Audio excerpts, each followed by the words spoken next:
Hola Enrique, ¿cómo estás? Santiago, ¿cómo andamos? ¿Cómo te trata la cuarentena? Todo tranquilo. Bueno, le vuelvo a comentar, para los que no estuvieron al principio, esta es la nueva metodología del club, ahora en las circunstancias que se están dando durante la cuarentena, de realizar un evento online, discusiones online con diferentes expositores, y hoy nos toca a Enrique Arduino, que es director del Club de la Libertad, así que quienes hayan ido a los eventos lo conocerán ya. Y el día de hoy vamos a hablar sobre un nuevo experimento de ingeniería social. Así que mi primer pregunta, Enrique, va a ser, ¿a qué se refiere este título? ¿Qué sería un nuevo experimento de ingeniería social? Mira, Santiago, como todos sabemos, el coronavirus en sí es una cosa preocupante, no tanto como otras pandemias que hubieron, o enfermedades que todos los días pero no quisiera hablar de la parte médica y demás, para eso hay otros especialistas, sino mirar un poquito más atrás qué es lo que está pasando, qué están haciendo los gobiernos y algunos grupos aprovechando esta situación. Y en ese sentido, me gustaría conversar de 3 puntos que son fundamentales. Uno, la situación del nuevo orden social que se trata de poner en el mundo. 2, cómo está actuando el gobierno argentino. Y 3, el más preocupante, qué consecuencias podemos tener de esta actuación. Estamos. ¿Te parece empezar por puntos? ¿Qué sería el nuevo orden y cómo se está dando el orden social que decís? En el mundo hace rato, ya desde fines del siglo pasado, se han empezado a ver pseudocrisis de energía con el carbón. Nos calentamos, nos congelamos, se vino el cambio climático, ahora la emergencia climática. Hay un grupo de personas hace mucho tiempo que está buscando imponer lo que es una serie de ideas de pensamiento único, pensamiento correcto, políticamente correcto, y especialmente gobierno único. Están financistas, hay artistas, hay una serie de personas, y la última que ahora quedó pospuesta como por el coronavirus es Greta, donde el miedo es una de las cosas que más importan. Y lamentablemente todos sus esfuerzos no fueron buenos, fueron en vano, ya que se ha ido comprobando que no pasaba nada con todo lo que prometían, y este tema del coronavirus le vino como anillo al dedo. Así que eso a los gobiernos también le viene como anillo al dedo para tener como diríamos, un control social más amplio y una imposición de sus ideas. ¿Vos crees que tiene alguna injerencia los organismos supranacionales como la ONU, la Unión Europea, con este nuevo supragobierno que mencionás? Por supuesto que sí. A ver, hoy podemos estar conversando todos los que estamos acá porque la tecnología nos da la posibilidad de no tener que depender, como antes, de un gobierno, de organismos supranacionales o demás. Y quienes están en esos gobiernos, quienes están en esas organizaciones,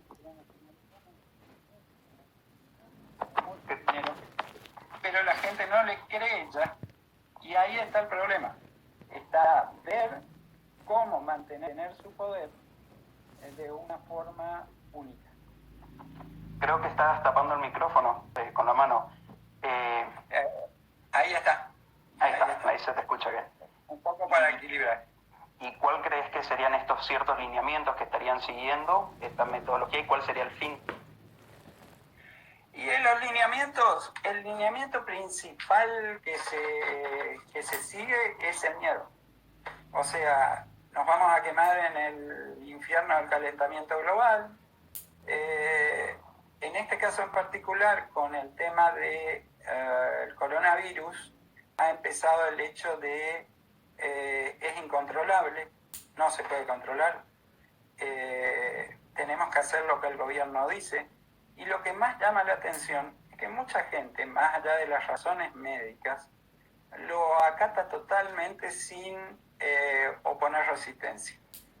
Y como bien decía cierto filósofo liberal por ahí, el gobierno tiende a crecer y cuando el gobierno crece no vuelve para atrás. Las escenas que hemos visto de policías dando vuelta por la calle, órdenes, no sugerencias, como diríamos, supresión de los derechos individuales, si bien la Constitución prevé una restricción, pero no la supresión de los derechos individuales, las escenas que hemos visto desde el lunes hasta ahora han sido tremendas. Y muchas veces sospechamos cuáles son los fines de estas medidas que toman. Y volviendo al segundo punto que mencionaste hoy, ¿cómo ves aplicado todo eso que venís mencionando sobre el miedo, sobre las nuevas medidas que se están tomando en Argentina, que es lo que tenemos más cerca, o somos la mayoría que está en el club? Las medidas, o sea, si uno analiza, hay que tomar medidas por el tema el tema sanitario. Pero yo estimo que no deberían ser no hubiesen sido tan drásticas si no hubiese habido una situación financiera y económica tan acuciante y al cual el gobierno no estaba dando ningún tipo de respuesta. Entonces nos encontramos con que enfocarnos sobre esto, tratar de que esto sea lo que tape algunas otras cosas, puede ser una buena oportunidad de hacer dos cosas: desviar la atención y otra, hacer un ensayo de economía, de ingeniería social, en la cual el gobierno está probando hasta cuándo, hasta dónde con el miedo puede controlar a la población. ¿Y cuáles son los datos que vos suponés que están ocultando? Uno puede pensar fácilmente la inflación, que no permitió ahorrar a la gente y afrontar estos momentos difíciles, el riesgo país, se lo acusa el coronavirus. ¿Qué más?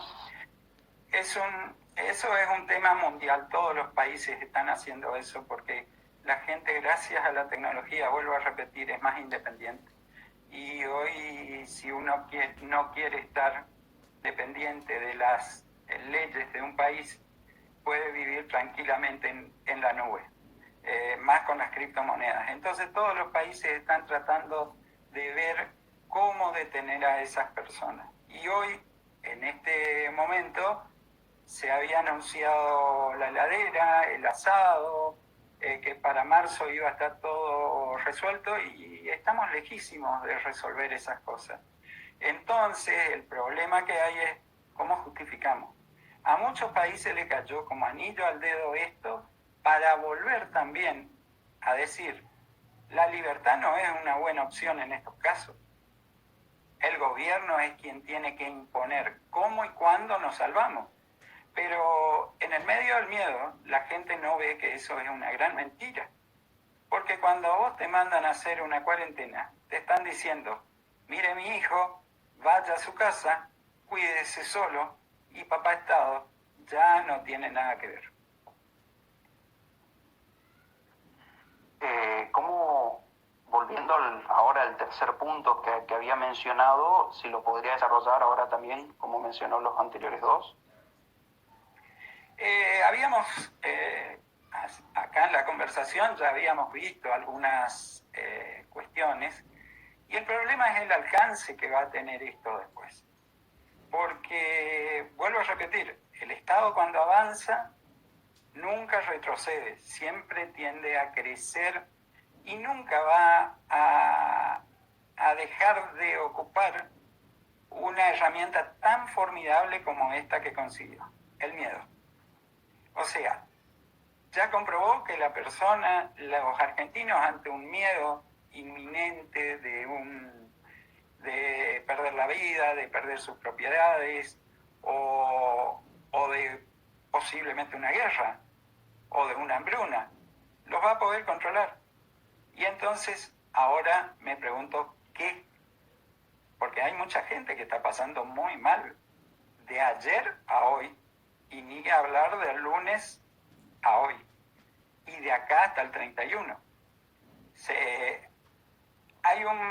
Estuve charlando con un comentarista español, es periodista, Javier Venegas, y Javier me decía, mira Enrique, en este momento el coronavirus puede llegar a suprimir los dos focos de conflicto que tienen los gobiernos para financiar y equilibrar sus déficits, que son los viejos y los que no producen.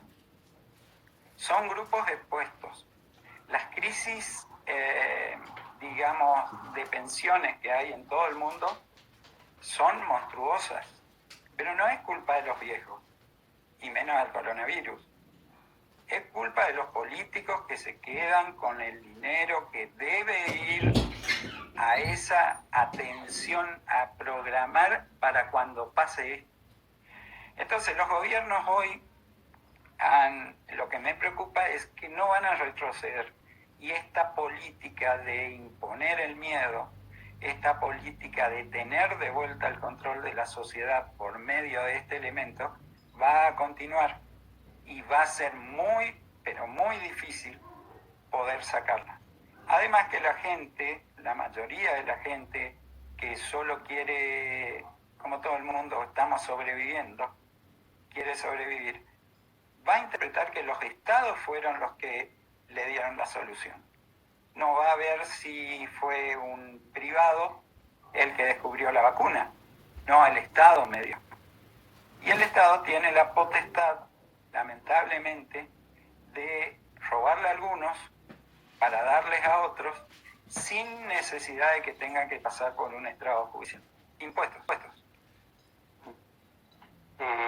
También te quería preguntar si crees que es otra herramienta que está utilizando el Estado, por ejemplo, no permitir a aerolíneas privadas que repatrien a personas, a laboratorios privados a hacer pruebas, y cómo tal vez mencionar que les salió mal el experimento y que están necesitando ahora ayuda de los privados.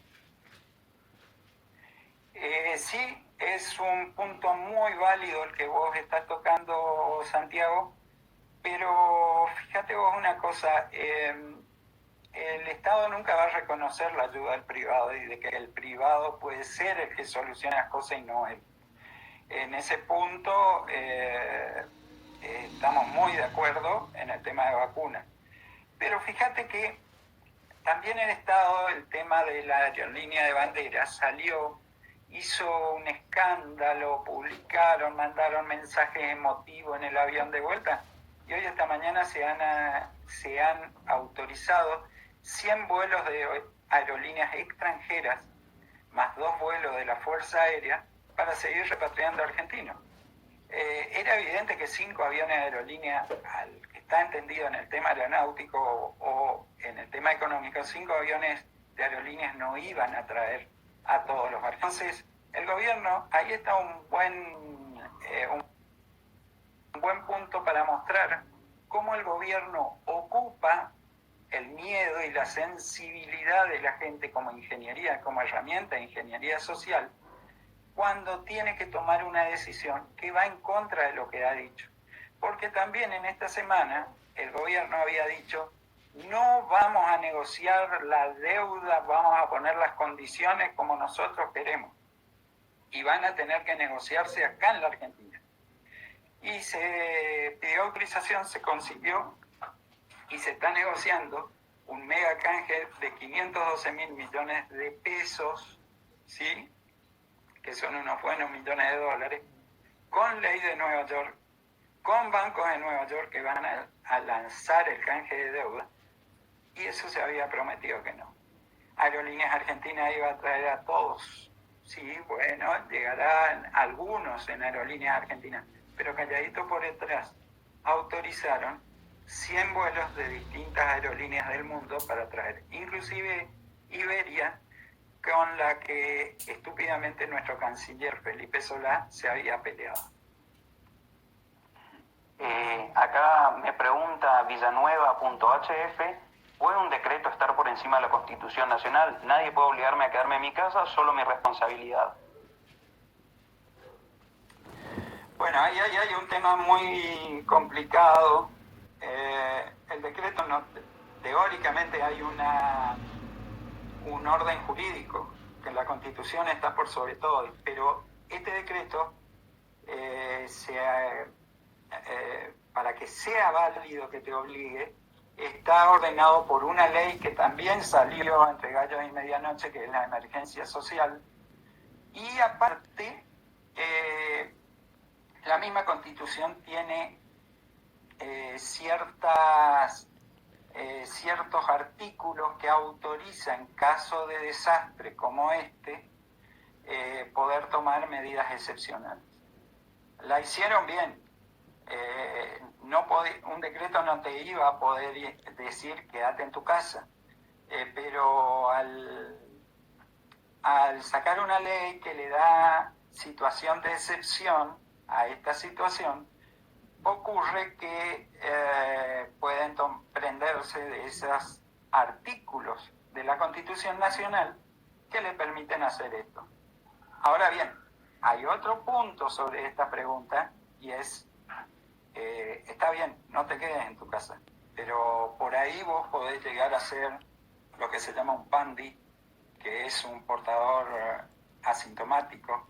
A vos no te puede hacer nada. Hay muchas enfermedades que son así y virus que tenemos dentro de nuestro cuerpo y que no sabemos que están, pero que a nosotros nunca nos va a hacer desencadenar una crisis sanitaria dentro de nuestro cuerpo, pero a otra persona sí lo podés transmitir. Ahí ya esa parte de la contestación va por tu moral, por tu ética y por tu responsabilidad para con los otros, que también podríamos discutir que eso podría entrar en lo que siempre dice el gran Alberto Venegas Lynch: nuestro proyecto de vida, para ser liberales, no tiene que afectar el proyecto de vida de otros. En una situación así yo pensaría 2 veces antes de salir, y más que hoy se han confirmado casos, un caso acá en Corrientes.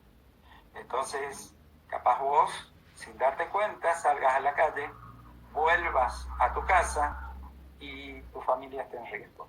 Así que creo que no por una cuestión política de liberalismo o de que una ley te deje o no de ser caprichoso, es una cuestión de sentido común, por lo menos tomarse unos días dentro de la casa, y te dice alguien que es lo más retobado que pueda haber. Acá me conocen ya en el club, pero en estos casos hay que tener prudencia. Acá también me pregunta Álvaro Lataza, ¿de dónde va a sacar el Estado los recursos para sostener sin recaudar lo que dure la cuarentena? Y esto también lo podemos encadenar con la pregunta de si esta ingeniería les va a terminar saliendo bien o va a ser un desastre los resultados. Bueno, el Estado va a conseguir los recursos porque tiene la maquinita, tiene la emisión de moneda. Vos sabés muy bien, Santi, lo hemos conversado varias veces, que esa emisión recién se ve reflejada como inflación después de 6 meses o un año. Así que puede llenarle de plata a los bolsillos de los empleados públicos y de algunos otros más.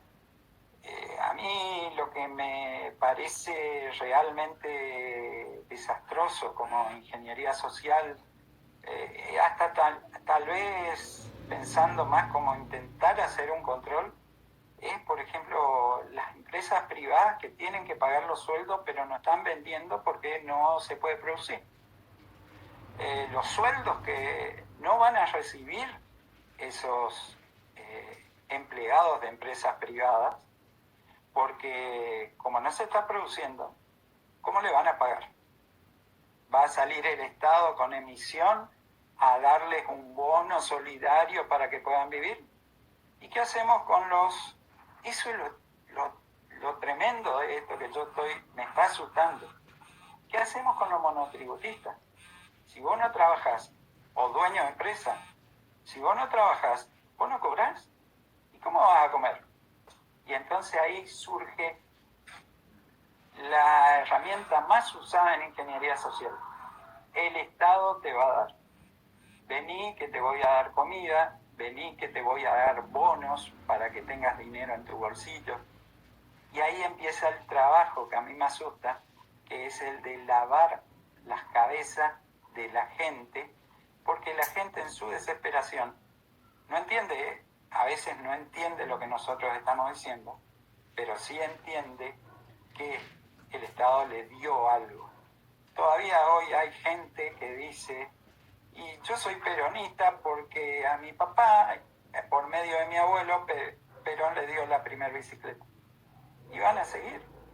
Y esa es una lucha que vamos a tener que tener, porque va a haber que conseguir argumentos diferentes a los que usamos hasta ahora para poder justificar que no es bueno lo que hizo el Estado en una crisis como esta. Podríamos hablar que parte de la ingeniería social es la construcción de la retórica. Muchas publicaciones con lo de aerolíneas, de salvo el Estado, no el mercado, cuando claramente se dieron señales de que no están pudiendo sobrellevar la demanda ni de pasajes, ni de pruebas sobre coronavirus. Totalmente.